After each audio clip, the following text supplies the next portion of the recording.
कहना बा मास्टर कैसे?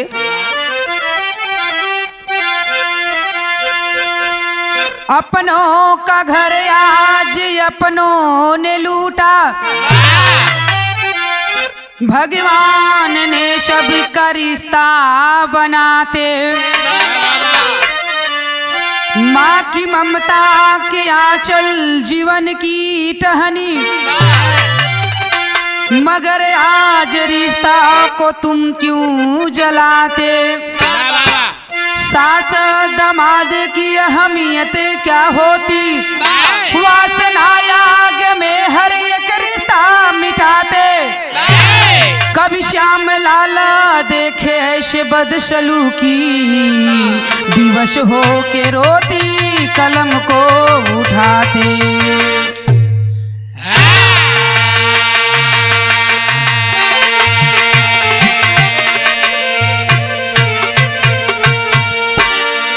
गौर करेंगे बाबूजी, कवि की कलम रो रही है। इस कहानी को लिखने में दिल में दर्द है बाबूजी, लेकिन ये बिरहा में गजल के लाइन में कहना बाका,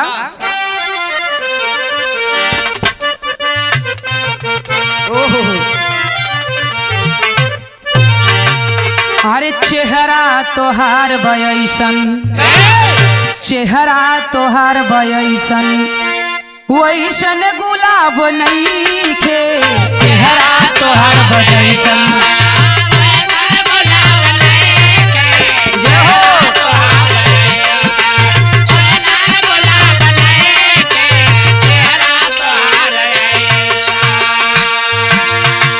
लेकिन भाव में कहना बा क्या? ऐसन जे करबू रबिया, ऐसन करबू जे रबिया, एकरो जवाब नहीं थे, ऐसन करबू जे रबिया।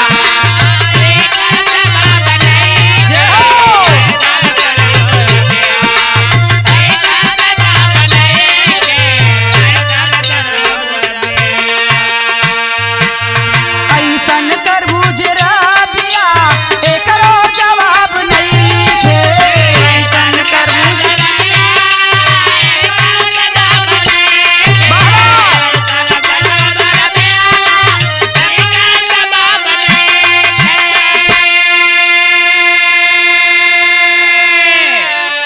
ऐसन करबू जरा बिया, एकरो जवाब नहीं खे, इत बन गईल तमाशा, इत बन गईल तमाशा, दिल में सवाब नहीं खे, इत बन गईल तमाशा।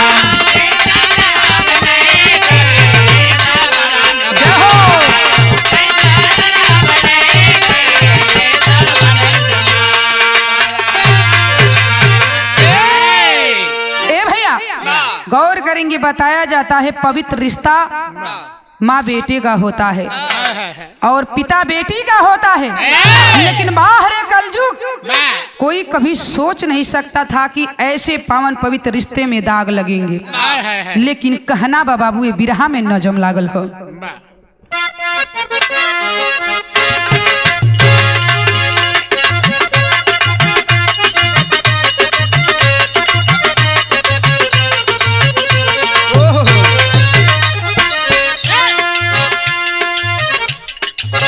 किस्मत रूठ गई दिल की आसियाना में, किस्मत रूठ गई दिल की आसियाना में, घोर अनर्थ हुआ कलयुग के जमाना में।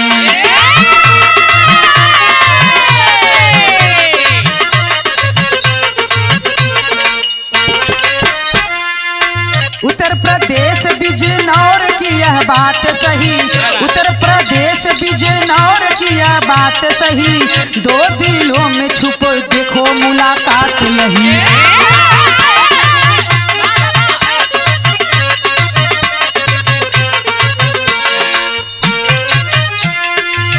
अकबर राबियात कलमा से विवाह हुआ, अकबर राबियात कलमा से विवाह हुआ, बेटी का खुशी जीवन देखो तब तबाह हुआ।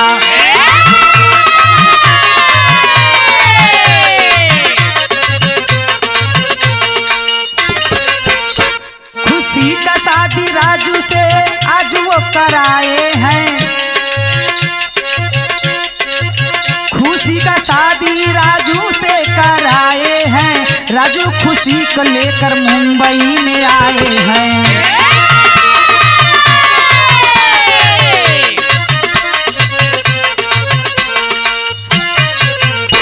ए भैया तनी कहानी पे गौर करब जा। ये कहानी बिजनौर जिला उत्तर प्रदेश का है। गौर करेंगे बाबू। वहाँ के अकबर कलमा अकबर नाम के एक ठो मियाँ जी रहत रही। उनकर बियाह भइल बा राबिया नाम लड़की से बियाह भइल। जब राबिया नाम लड़की से बियाह भइल तो बाबूजी धीरे धीरे समय कटत बा, खुशी के दिन धीरे धीरे बीतत बा।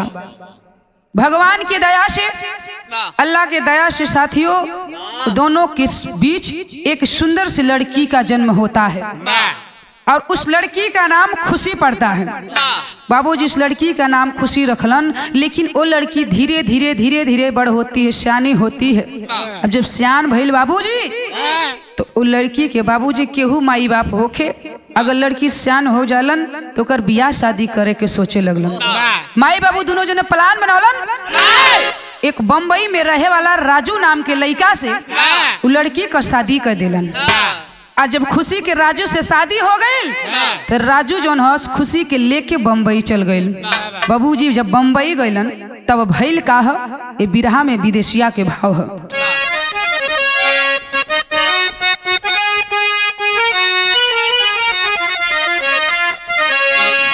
अरे कुछ दिन बाद आई अब बम्बई से खबरिया हो, उहुआ बाटी बिटिया बीमार मोरा बाबूजी।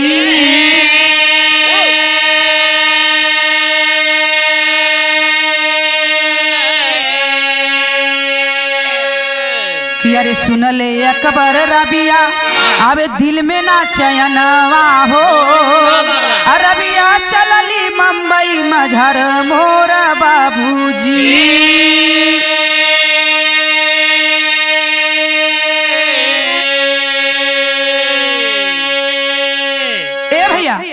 राजू खुशी के लेके बम्बई चल गइलन। अब बम्बई गइलन धीरे धीरे 3-4 महीना बीत गइल। अच्छा 3-4 महीना के बाद घरे फोन आइल बा। खुशी लड़की जोन है तबीयत खराब हो गई। जब खुशी के तबीयत खराब हो गई तो बाबूजी राजू परेशान होके लगलन, दवाई दर्पण करावे लगलन। और दवाई करावत परेशान भइलन। एक दिन खुशी से कहलन कि खुशी अपने अब्बा के और अपने मम्मी के जान के बता दा तबीयत ठीक ना बा। ए भैया खुशी घरे फोन कैलिन अपने मम्मी के पास, कहलिन कि मम्मी हमार तबीयत ठीक ना लागत है, लागत कि हम बचब ना, हमार प्राण बची ना। इतनी बात महतारी सुनलस बाबूजी एकदम बेचैनी होखे लागल। और खुशी के पिताजी से यानी अकबर जी से कहलिन कि ए जी, कहलिन कि का बोल कहीं खुशी का तबीयत ठीक ना बा, कहलिन तब काहे कुछ रुपया पैसा दा, हम खुशी के देखे बदे जाब। पिताजी कहलन, अकबर खुशी के पिताजी रहलन, कहलन कि देखा हमरे पास रुपया पैसा ना बा, कहलन कि रुपया पैसा हो चाहे ना हो हमें कर्जा लिया के दा, अपने बिटिया खुशी के देखे जाब। काहे को हम महतारी है तू बाप हुआ तो हमनी सबको फर्ज बनत हो। ए भैया पिताजी कहलन का अकबर जी जा करके कुछ कर्जा ले आकर पैसा देते हैं राबिया को और टिकट करा देते हैं राबिया को, लेकिन ट्रेन में बैठती है मुंबई की तरफ रवाना होती है बेटी को देखने के लिए। लेकिन बाबू ये बिरहा में तब ये गीत लागत है।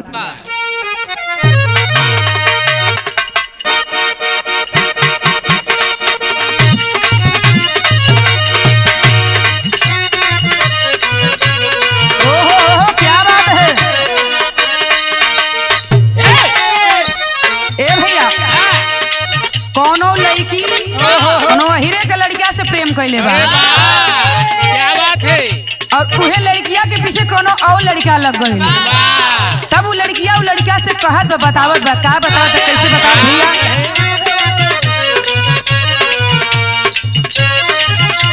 इहे बात लड़की कहतिया, फेरा में लागल बाड़े रे पागल भइल बाड़े रे,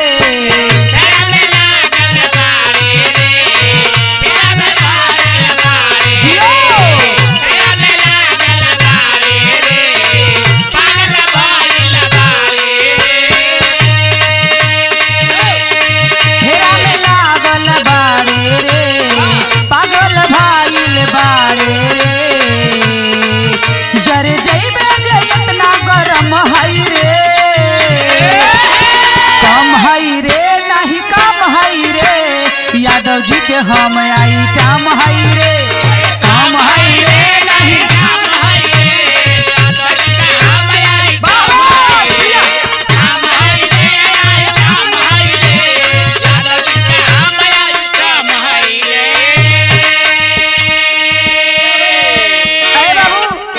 राबिया माँ अपने खुशी बेटी को देखने के लिए चली है, बॉम्बे की तरफ रवाना हुई है। ओ समय का भाव है, कहना बा क्या?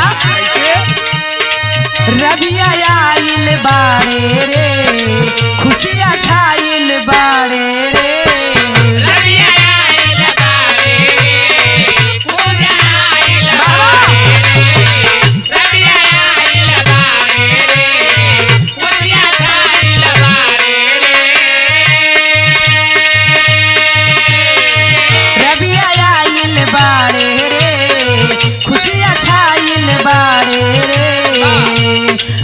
राजू खुशी से मिलके सवाल है रे, अरे राजू खुशी से मिलके सवाल है रे, माल है रे नहीं काल है रे, सेवा में बेटी खातिर ढाल है रे, माल है रे नहीं काल है रे।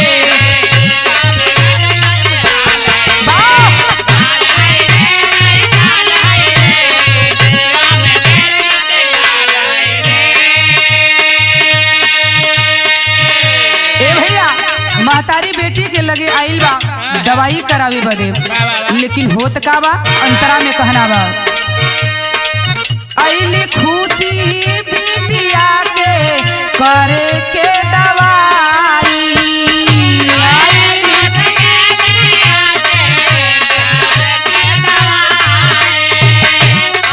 जय हो जय हो।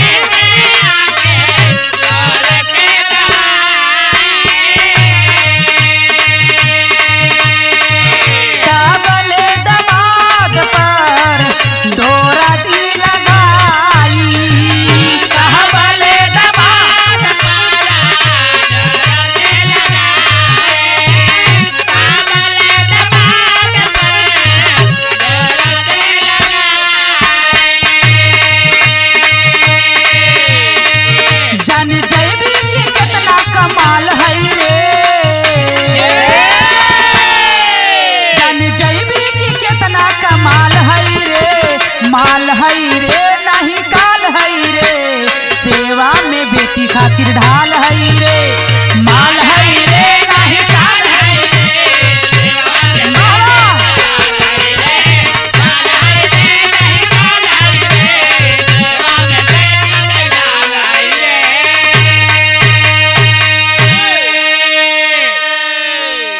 ए भैया राबिया अपने बिटिया दामाद के पास पहुंच गई। और जब घरे गैलिन कमरा पे पहुँचलिन है भैया, तो दामाद के बार बार चेहरा निहारत है, बार बार दामादे के मुंह तिकवत है, लेकिन गौर करेंगे बाबू, राजू और खुशी दोनों जने आपस में बतियावत हुन कि एक ही रूम बा और एक ही सिंगल बेड बा, कि ये दोनों परिवार बाबूजी अपन बतियावत बड़न, लेकिन कहना बा गीत के लाइन में का, ओ हो बहुत सुंदर। कोनो मेहरारू अपने मर्द के कहत बा, अरे ठंडा लागे हमारे लगवे सुताई राजा जी, ठंडा लागे हमारे लगवे सुताई राजा जी, तो जैसे नागिन लापेटा लापेटाई राजा जी, तो जैसे नागिन लापेटा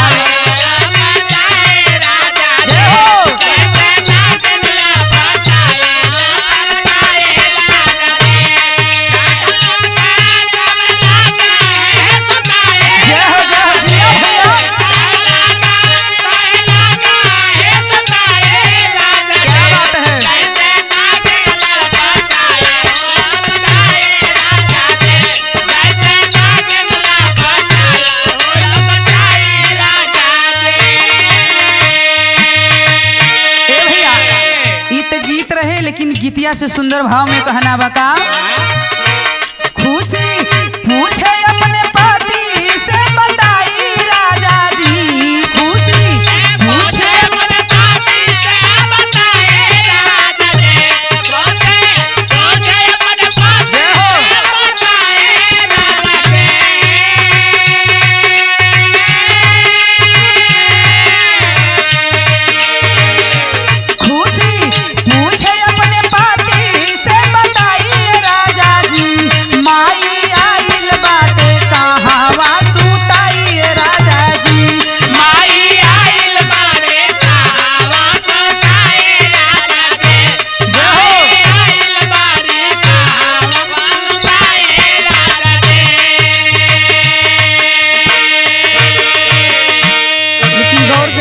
अंतरा के लाइन में कहना पड़ा का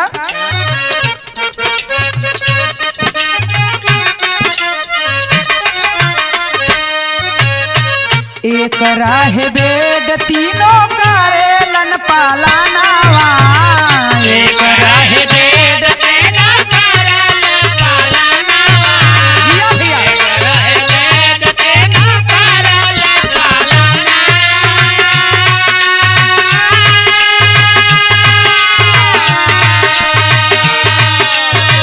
सासू जी लड़ावल चाहे राजू से नया नावा सासू जी लड़ावल चाहे राजू से नया नावा सासू जी लड़ावल चाहे राजू से नया नावा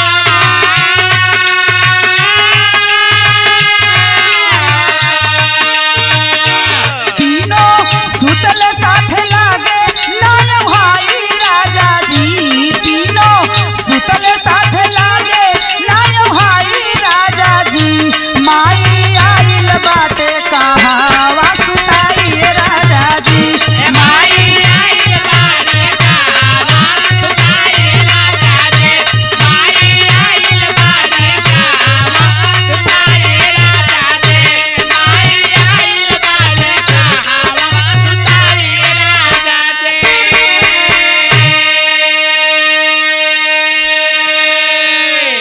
ए भैया खुशी अपने पति राजू से कहत बा कि ए सैया मम्मी तो आ गई बाड़ी लेकिन ई बतावा कि कहाँ सुतावल जाई एक ही कमरा बा एक ही बेड बा कैसे ही सुतावल जाई लेकिन राजू कहलन कि अरे पगली जैसे तोहार मम्मी ऐसे हमार मम्मी मम्मी तो मम्मी कोनो हदी पदी तो है ना तू दोनों जने माई बिटिया जमीन पे हो जा या बेड पे हो जा या तो हम जमीन पे हो जाए तू दोनों जने बेड पे हो जा ई बम्बई ना हा घर तो हा ना समय बितावे के बा परेशानी के दिन गुजारे के बा भैया हे बाबूजी तीनों जन आपस में बतियावत हवन और यही एक ही बेड पे सास दमाद बिटिया सूत गइलन आज सूत गइलन बाबू समय धीरे धीरे कुछ आधी रात जब बीतता है सास जी के बाबूजी बतावल जाला कि 35 बरस की उम्र रहल 35 बरस की उम्र रहल और जो है मन में बड़ा बेचैनी होखे लागल नीयत गंदी होने लगती है सास सोते सोते नींद में बाबूजी करती क्या है दामाद के ऊपर हाथ को फेंकती है जब हाथ के दामाद के ऊपर फेंकलिन बाबू दामाद सोचे कि लगत है कि सासू अम्मा थकल है ट्रेन से आइल बानी उनके कुछ ख्याल ना है यही वजह से नींद में हथवा फेंक देंगे दामाद जी उठा करके हाथ को अपनी सास को जो है हटा देते हैं लेकिन बाबू होता क्या है तेरी के लाइन में कहे के पड़ल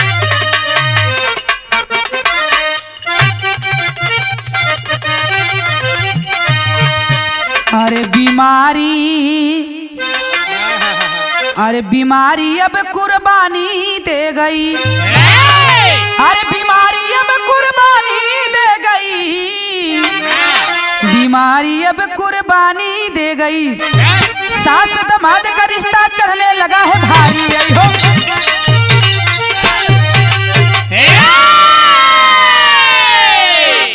ए भैया अब देखी राबिया गई अपनी बिटिया के दवाई करावे खातिर दवाई करावे बदे गई है लेकिन सोचती है कि माँ मेरी आ गई है सहारा हो जाएगी 2-4 महीना से परेशान महतारी तो गई बड़ी बाबूजी दवाई कराए लेकिन धीरे धीरे देखिए महतारी जो है उनकी नीयत खराब हो जाती है नीयत खराब हो जाती बेटी खुशी बीमार है परेशान है एक दिन अपने रूम के सीढ़ी से नीचे उतर रही थी बाबूजी भगवान की बाबूजी मर्जी कि उसी सीढ़ी से फिसलती है अब फिसल के जब गिर गई बाबूजी तो पैर टूट जाता है पैर टूट गया जो है राजू करते क्या है अपने पत्नी खुशी को ले जाकर के हॉस्पिटलाइज करते हैं हॉस्पिटल ले जाकर प्लास्टर चढ़वाते हैं घर पे लेकर आते हैं बाबूजी दवा चल रही है साथ में माँ भी है राबिया भी लेकिन देखिए बाबूजी होता क्या पैर टूटा है एक अब तो डोलने टहलने लायक भी नहीं रह गई मजबूर बेचारी क्या करती लेकिन बतावल जाला बाबूजी कि झोपड़पट्टी में जो रहेलन बम्बई में अगर उ लोगन के लैट्रिन बाथरूम ना रहेलन तो लाइन लगावे के पड़ेलन तो उन लोगन के लाइन लगावे के पड़त रहल होता क्या है एक दिन बाबूजी जो है रात के समय में खुशी को बाथरूम लगता है वो समय का बात है कहना बा विदेशिया के लाइन में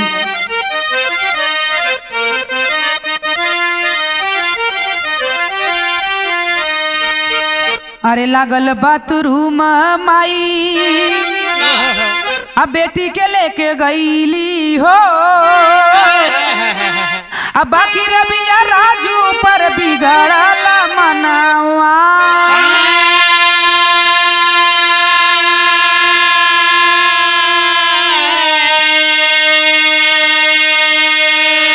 छोड़ी शौचालय में अरे दामाद पास आई गईली, लेकिन खुशी भाव नहीं पवली न मनावा।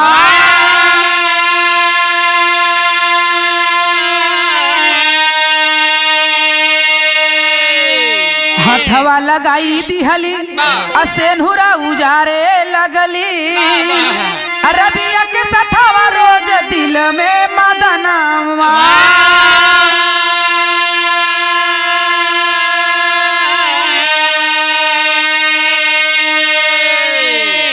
आखिर में दामाद के जाल में फसाई लिहली, हो गईल उल्टा रिश्ता करे राती दनावा।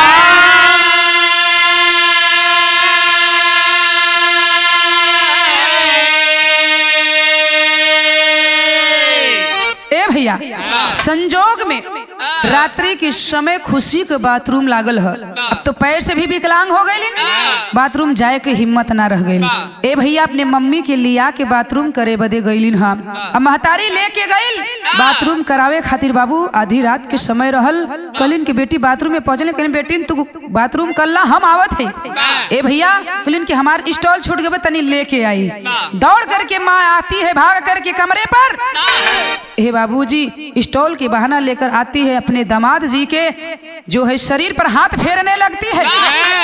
हे बाबू दामाद का जो है आंख खुल जाता है। राबिया अपनी मनचाही कार्य को पूरा करती है, लेकिन भैया वहां से फिर वापस जाती है। वापस जा करके अपनी बेटी को बाथरूम से लेकर के आती है, और बेटी के मन में धीरे धीरे शंका होखे लगल। फिर मन में सोचत है कि ना हमारी माँ ऐसी नहीं कर सकती है। ए भैया फिर भी शंका बनल हो। एक दिन अपने पति से कहती है खुशी कि ऐसे यहाँ कोलन की का कहें कि ऐसा करा, 2-4 दिन से तबीयत खराब हो गई, और में मम्मी जी अलिन, लेकिन यहर हमार पैरों टूट गई, टूटल फूटल जिंदगी है, ऐसे ही हमार जिंदगी चलत रही। कब तक मम्मी के अपने कमरा पे अपने रूम पे घरे रखबा, ऐसा होके कि मम्मी के ले जाके पहुंचा दा। ए भैया इतनी बतिया जो है खुशी राजू से बतियावत रहलिन अपने मम्मी के घरे पहुंचावे बदे, लेकिन भैया ई बतिया के खुशी का मम्मी राबिया सुनत रहलिन कि हमके पहुंचावे बदे कहत बाड़िन। लेकिन होत का बा गीत के लाइन में कहना बा,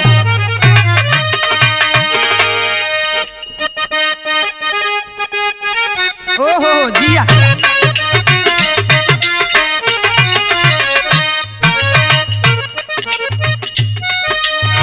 हम नाही जनली हमर जिंदगी उजरबू, दिलवा तू ही जरबू।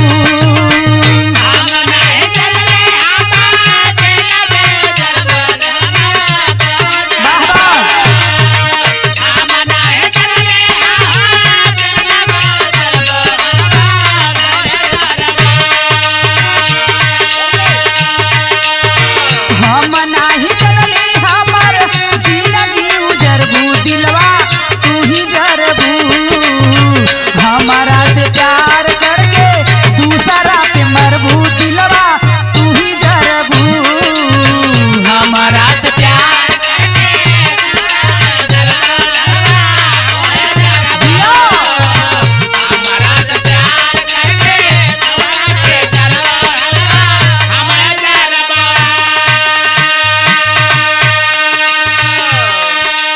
गीत रहे बाबू, लेकिन यही गीत के भाव में कहना पड़ा का,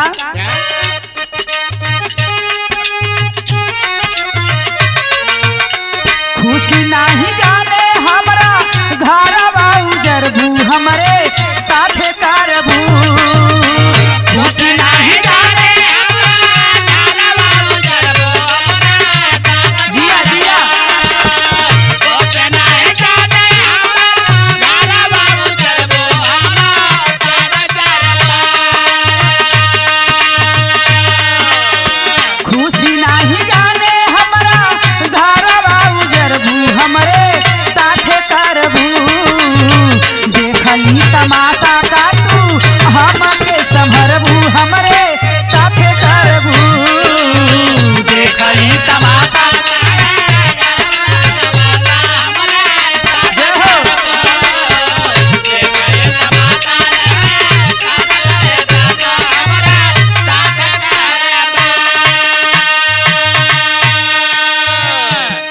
में कहना पड़ा।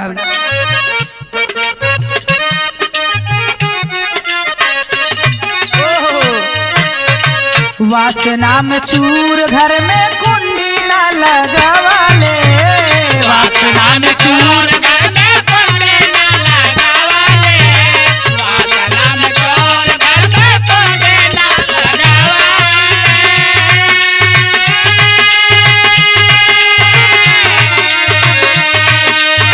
रंगे हाथ पकड़ल गईले योजना बनावाले, रंगे हाथ पकड़ल गईले योजना बनावाले, रंगे हाथ पकड़ल गईले योजना बनावाले।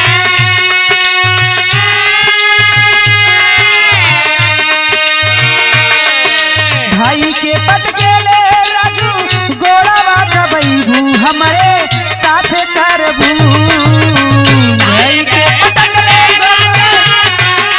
दबैबो हमरे साथ करबो, भाई के पटकले राजा गोड़वा दबैबो हमरे साथ करबो।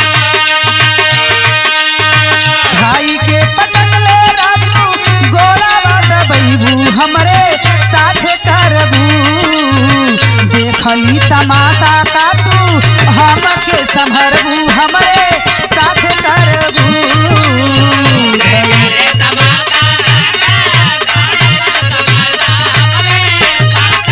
जिया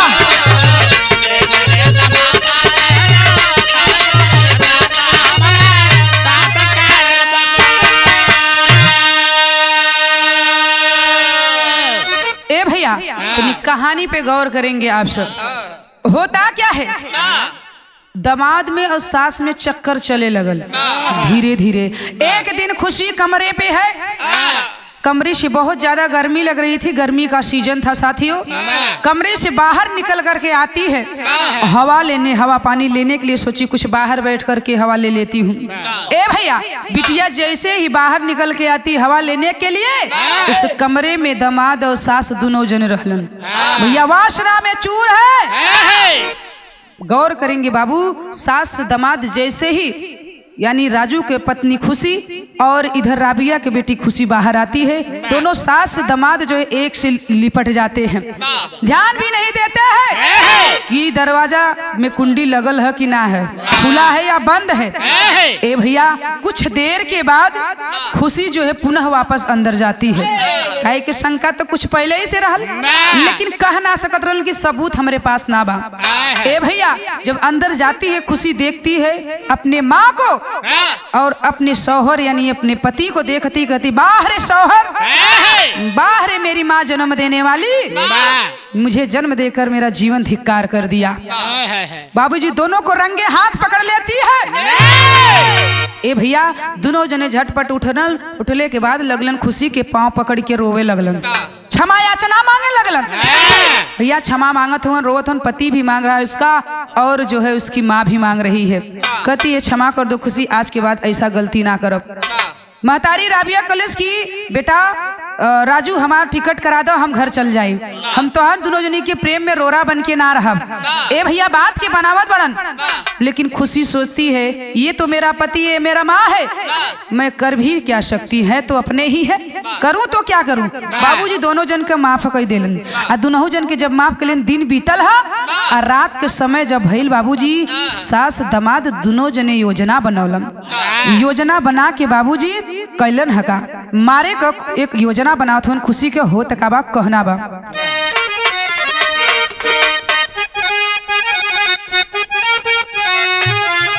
ओ हो गीत से बढ़िया ये भाव में कहना बा का, अरे पौआ पकड़ी के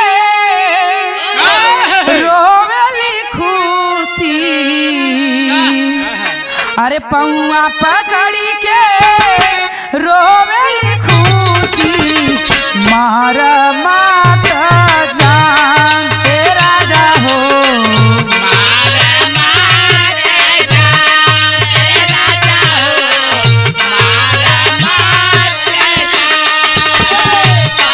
जिया भैया जिया।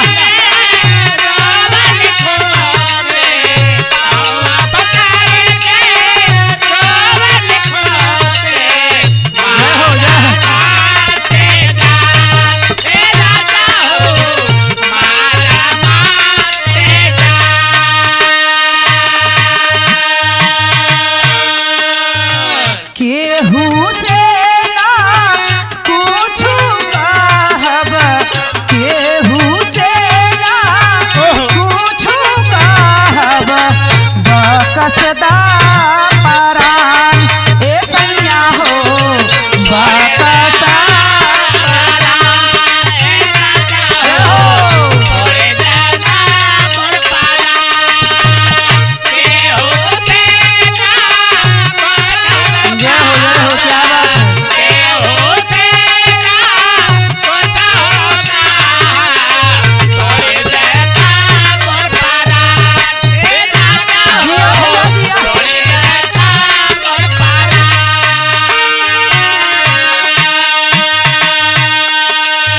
अंतरा के लाइन में कहना बा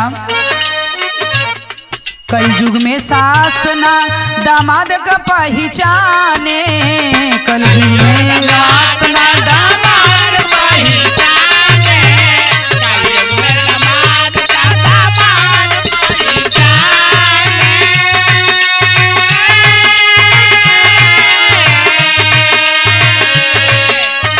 खुशी के मारे दुनहु दीवाने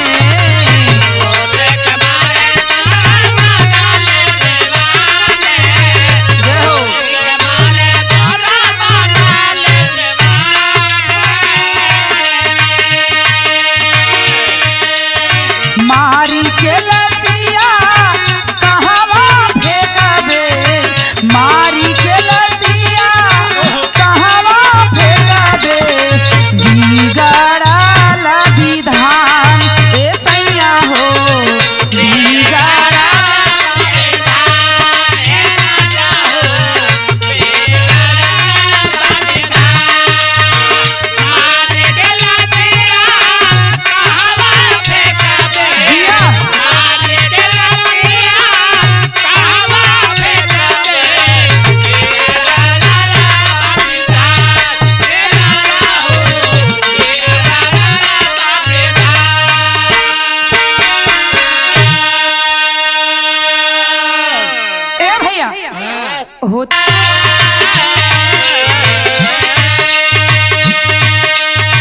छापली हले पुलिस दावा खुशी के लासिया पर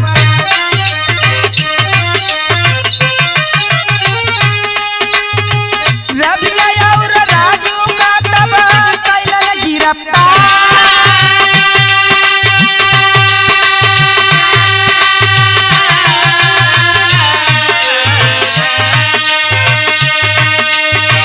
जानी गईल सास तबदा मादा वाली बतिया भैया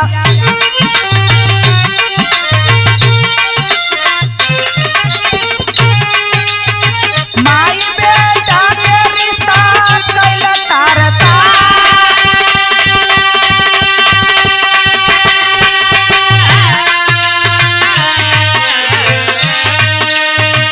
पेपर मीडिया से जब फैलल खबरिया भैया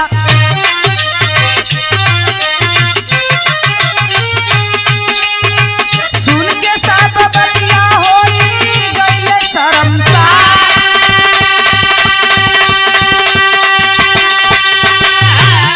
जिया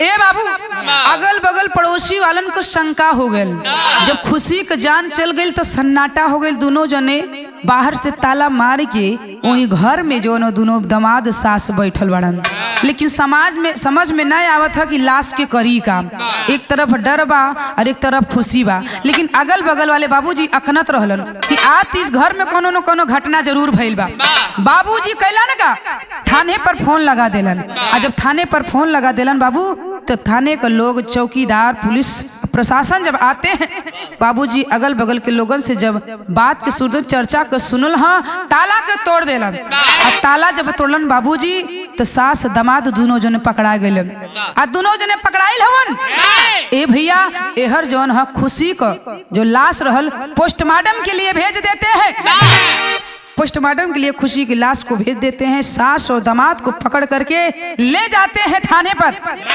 थाने पर ले जाके बाबूजी लगलन ह राड से वही हथियावे मारे शुरू कर देलन कलन की चला यही थाने में हरिमोन मनावल जा ए भैया लेकिन हो तकावा खड़ी के लाइन कहना बा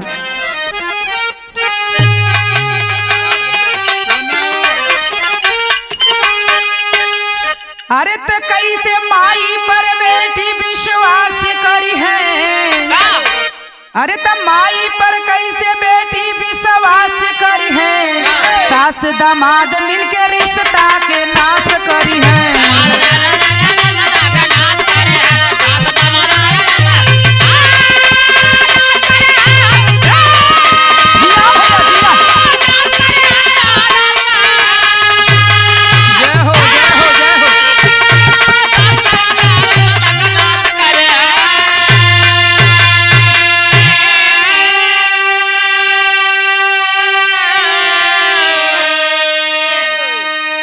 राबिया और राजू दुनौ गईले जेहल खानवा हो, अब बिटिया के लाश दफनाए कब्रिस्तानवा हो। अरे त माई पर बेटी कैसे विश्वास करी है, अरे त माई पर बेटी कैसे विश्वास करी है, सास दामाद मिलके रिश्ता का नाश करी है।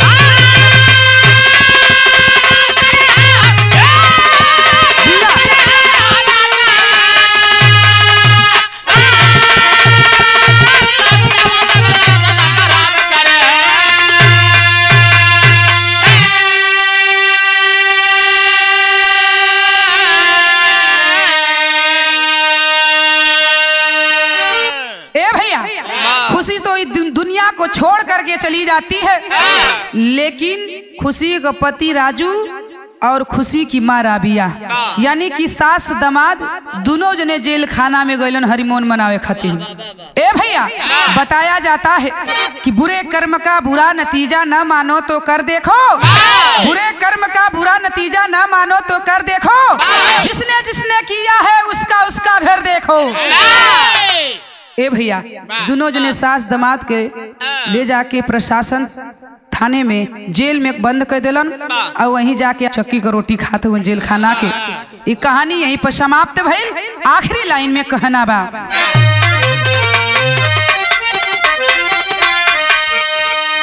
जय जघाड़ गुरु जद्दू लौटन की लहरे फुलवारी, अरे गंगा सागर सुभाष मितवा रामनाथ की तैयारी हो।